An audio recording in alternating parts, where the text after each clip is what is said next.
مولا متقیان امیر المومنین علی ابن ابی طالب علیہ السلام سے کسی نے سوال کیا، مولا یہ بتائیے کہ ایمان کی حقیقت کیا ہے اور حقیقت ایمان کسے کہتے ہیں اور اس کی خصوصیات کیا کیا ہے؟ تو مولا امیر المومنین علی ابن ابی طالب علیہ السلام نے فرمایا، ایمان کے 4 ستون ہے: صبر، یقین، انصاف اور جہاد۔ صبر کو 4 قسموں میں تقسیم کیا گیا: جوش، خوف، تقوی اور احتیاط۔ جنت کی آرزو کرنے والا لذتوں کو چھوڑ دیتا ہے، جو جہنم کی آگ سے ڈرتا ہے وہ حرام کاموں سے پرہیز کرتا ہے۔ جو دنیا میں پرہیزگار ہے وہ آفات کو حقیر سمجھتا ہے، اور جو موت کو دیکھتا ہے وہ نیکیوں کی طرف دوڑتا ہے۔ یقین کو 4 حصوں میں تقسیم کیا گیا: ذہانت میں بیدار ہونا، حقائق کو سمجھنا، سبق آموز واقعات سے مشورہ لینا، اور قائدین کے طریقہ کار پر توجہ دینا۔ جو شعور میں ہوشیار ہے وہ سچائی کو سمجھتا ہے، اور جو سچائی کو سمجھتا ہے وہ سبق آموز واقعات کو جانتا ہے، اور جو سبق آموز واقعات کو پہچانتا ہے وہ سب سے آگے دکھائی دیتا ہے۔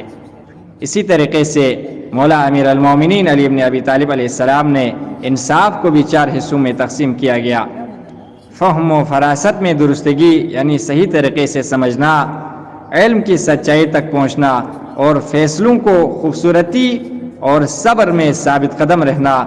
جو سمجھتا ہے وہ علم کی حقیقت کو سمجھتا ہے، اور جو علم کی حقیقت کو سمجھتا ہے وہ برداشت کی راہوں میں داخل ہوتا ہے، اور جو شریف ہے وہ زندگی میں انتہا پر نہیں جاتا اور لوگوں میں اچھا رہتا ہے۔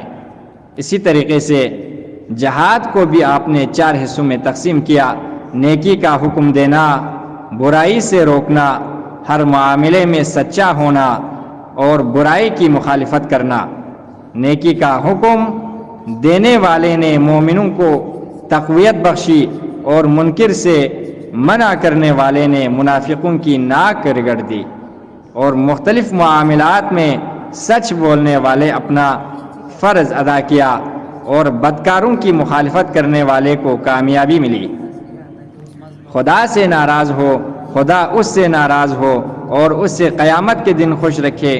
کفر اور کفر کی بنیاد 4 ستونوں پر ہے: تجسس، جھگڑا، حق سے دستبردار ہونا، اور حق سے دشمنی کرنا۔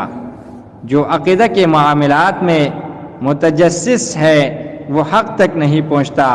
جو جہالت کی وجہ سے جھگڑا کرتا ہے وہ حق سے ناواقف رہتا ہے، اور جو حق کو چھوڑ دیتا ہے اس کے لیے نیکیاں ناگوار ہوتی ہیں، اور برے اعمال اس کے لیے ظاہر ہوتے ہیں، اور وہ گمراہی کے نشے میں مست ہو جاتا ہے۔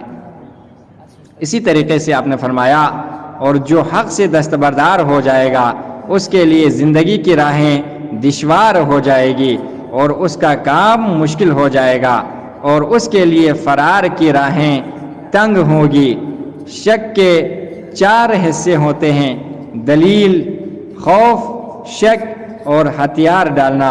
جو جھگڑے کو اپنا پیشہ بناتا ہے وہ رات جہالت کی تاریکی کو صبح نہیں لاتا، اور جو اس سے ڈرے گا جو اس کے سامنے ہے وہ پلٹ جائے گا، اور جو 2 دلوں کے وقت حیران ہو جائے گا وہ شیطانوں کے ہاتھوں اور پیروں تلے روندا جائے گا، اور جو دنیا اور آخرت میں کمزوروں کے سامنے سر تسلیم خم کر دے گا۔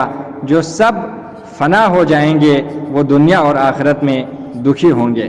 لہٰذا مولا امیر المومنین علی ابن ابی طالب علیہ السلام نے حقیقت ایمان اور مومن کی خصوصیات، ایمان کے ارکان اور ستون کے بارے میں واضح انداز میں بتایا۔ اللہ رب العزت سے دعا ہے ہمیں مولا امیر المومنین علی ابن ابی طالب علیہ السلام کی اس نورانی کلمات پر عمل پیرا ہونے کی توفیق عطا فرمائے۔